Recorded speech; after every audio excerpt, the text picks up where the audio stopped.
The lesson plan for the workshops was developed in consultation with an occupational therapist, behavioral therapist, and music educator. Their recommendations ensure that participants have all the breaks and stimulation they need to be as engaged as possible throughout, and to have the structure and learning support that is so essential in providing an appropriate learning environment.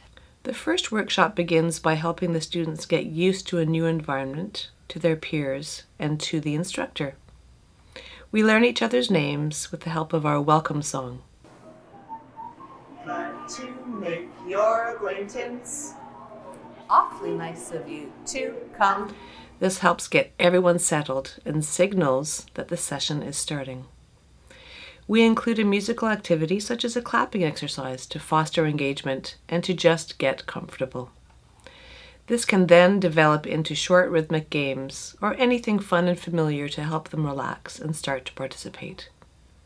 This can go in different directions at each workshop. How'd you do, William? How'd you do? Let's all clap that together. Next, the first featured instrument of the workshop is introduced. This is a creative and flexible experience depending on the capabilities of the students. Having fun is important. Clapping for each other and encouraging each other helps the students to be more involved. I explain the basics about the instrument, the range, sound production, and the different parts of the instrument, including the mouthpiece. And then I demonstrate how to play.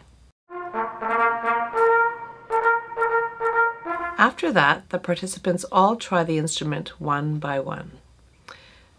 This process will be explained in our second video. Then we have a movement or creative activity which can take place any time during the workshop. It can be placed between the two featured instruments if it seems that the students need more or less stimulation at that time.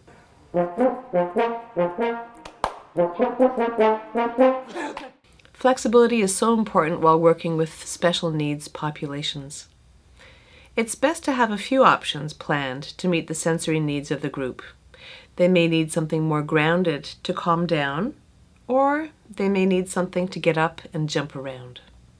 We end each workshop with a goodbye song.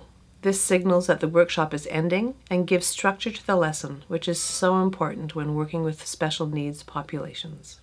I'm so glad we've had this time together, just to have a laugh and sing a song.